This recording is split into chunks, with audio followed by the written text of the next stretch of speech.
This video is brought to you by True Tales of Buried Treasure, the largest collection of old treasure magazines in the West. On our website, you can search for individual treasure stories by region, or buy our original magazines themselves. To pay us a visit, please click on the link in the description. Enjoy. Oregon has its share of lost cabin legends, many of which are tied to abandoned mines and hidden caches of stolen or lost valuables. Among these tales, at least half a dozen are considered legitimate treasure stories, linked to remote cabins in the mountainous regions of both eastern and western Oregon. Two such legends that continue to captivate treasure hunters are the story of the Two Frenchmen's Lost Cabin Mine and the lesser-known Lost Cascade Cabin Cache. The legend of the Two Frenchmen's Lost Cabin Mine tells of the discovery and subsequent loss of an incredibly rich placer deposit. It is said that the two Frenchmen who worked the mine managed to extract a fortune, accumulating nearly $50,000 in gold in less than a year. The second lost cabin tale revolves around a valuable cache of gold and money stolen from Wells Fargo and Company, dating back to around 1863. The story of the two Frenchmen begins near Eugene City, or Cottage Grove. When they left town to prospect, they followed the old Fort Klamath military road as far as Rigdon Springs. According to Lane County pioneer Elijah Bristow of Pleasant Hill, the two men once mentioned turning off the road at Coal Creek, a tributary of the middle fork of the Willamette River. Each time they gathered enough gold, they would load it onto pack animals and travel on secret trails to a tributary of the Willamette River, before following the wagon road back to Eugene City. At that time, the town had fewer than 2,000 residents and no bank. On one occasion, when they tried to sell their gold to merchants, it was discovered that there wasn't enough loose money in all of Eugene to buy it. The legitimacy of their gold fortune was later confirmed by several witnesses, including Bristow himself. At one point, the Frenchmen decided to take their gold to Portland, eventually making their way to San Francisco, where they spent the winter extravagantly. By spring, they were nearly broke, but undeterred. They knew their mine still held a vast fortune, and they were determined to return and retrieve more gold. This time, they traveled back through Klamath Falls. At the Klamath Reservation, they hired a Native American woman to cook and tend to their camp. A few months later, the woman was found near Corral Springs, where she encountered a group of soldiers from Company F, 1st Oregon Infantry. They were working on the military road between Union Creek and Fort Klamath when she appeared, lost and frightened. She claimed the Frenchmen had mistreated her, causing her to flee. Unfortunately, because she had escaped in a panic, she couldn't provide an exact location of the prospector's cabin. However, she did describe its surroundings. It stood between two massive fir trees that had fallen over a natural rock wall. Near the cabin, there was a shake box, and from atop the rock wall, she could see the meadow where the Frenchmen pastured their pack animals. After leaving the soldiers, the outraged woman returned to the reservation and told her brother what had happened. Enraged, he vowed revenge.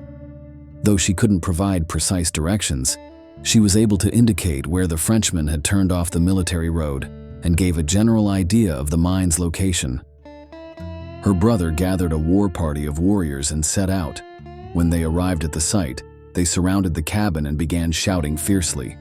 The surprised Frenchmen rushed out with their guns, but the warriors opened fire, killing them on the spot. Before leaving, the woman's brother addressed his warriors. He declared that the mine was cursed and should be left untouched. To ensure no one would return, he warned that if any of them went back to the cabin, he would personally kill them. Later, some of the warriors recounted the story to others, but none dared return to the site while the brother was still alive. White men tried to persuade the Native Americans to act as guides to the location, but none would, fearing the curse. And so the location of the two Frenchmen's lost cabin mine remains a mystery, waiting to be rediscovered. By the time he passed away in 1924, he was well into his 80s. He had outlived everyone involved in the fateful encounter with the two Frenchmen, including his own sister. Yet, the story endured, standing the ultimate test of time. Around 1880, a man named Hale, who lived on the Klamath Reservation, heard the tale and later recounted it to Thomas H. Hunsaker of Lowell, Oregon, who recorded it in his journal. Then, in 1906, William Billy Page, a tavern operator near the reservation, heard a similar version of the story and also shared it with Hunsaker. When Hunsaker reviewed his journal, he was struck by how nearly identical the two accounts were, despite having been recorded more than 25 years apart. Later, when a group of American and English prospectors set out to find the two Frenchmen's lost mine, they hired an experienced Oak Ridge packer and guide named A. Renner. Renner was familiar with the region's many lost mine legends and possessed information about the Frenchman's mine that closely aligned with Hunsaker's records. Yet, despite their best efforts, the search proved fruitless. Others have also hunted for the mysterious lost cabin, the supposed key to locating the mine, but the steep, heavily forested landscape has kept its secret well. To this day, the lost mine remains undiscovered, and the bleached bones of the two French prospectors lie undisturbed, exposed only to the elements. The story of the lost Cascade Cabin cache begins in southern Idaho in the 1860s, when a struggling miner in Boise City became increasingly interested in stagecoach shipments bound for Owyhee.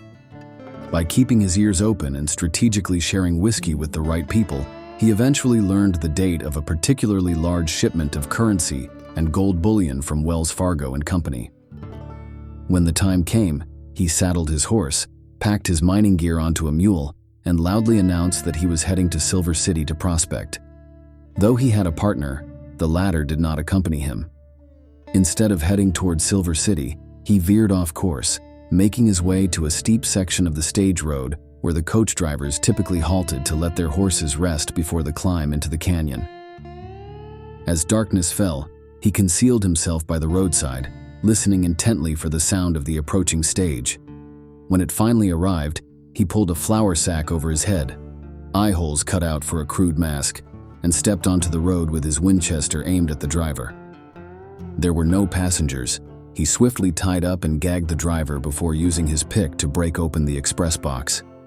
Inside, he found stacks of greenbacks and roughly 100 pounds of gold, which he quickly loaded onto his pack mule before vanishing into the night. By the time the stage driver was found the next afternoon, still bound and gagged, he was delirious from the intense heat and lack of water. Several days passed before he could recount the details of the crime, but by then the miner-turned-bandit had long since disappeared.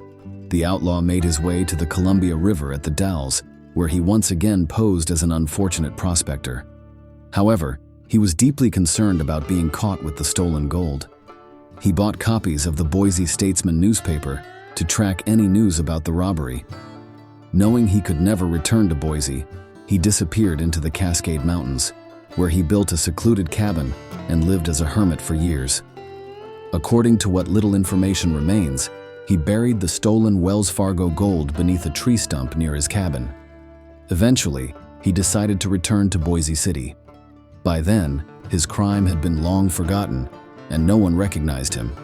There, he learned that his former partner had been convicted of the robbery and was serving an 8-year prison sentence, one that was nearly complete.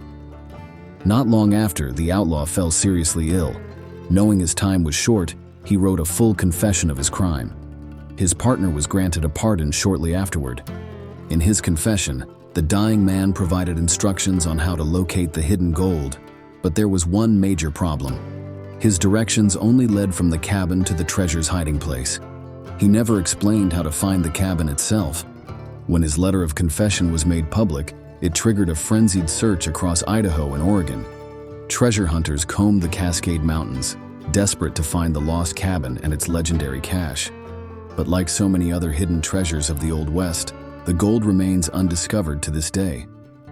One man once claimed to have discovered the cabin, located about 20 miles from Hood River, but despite his efforts, he was unable to locate the hidden gold.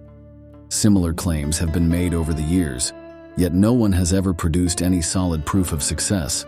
There are two important points to consider about the lost Cascade Cabin cache. First, the $20,000 in gold that the miner stole would be worth several times its original value at today's gold prices. Second, like many other lost treasures, the directions to its location are vague at best. Even if they were more precise, the rugged and remote terrain of the Cascade Mountains would still make it an incredibly difficult place to search. For decades, treasure hunters have sought the rich placer deposit near the Two Frenchmen's Lost Cabin and the hidden gold cache near the Lost Cascade Cabin, but so far, neither has been found. Yet, as with all lost treasures, there remains a chance that one day, against all odds, a fortunate explorer will uncover one of these long-lost fortunes. Thanks for watching. If you'd like to read the original article or purchase the magazine from which it was taken, please check out our website, truetalesofburiedtreasure.com.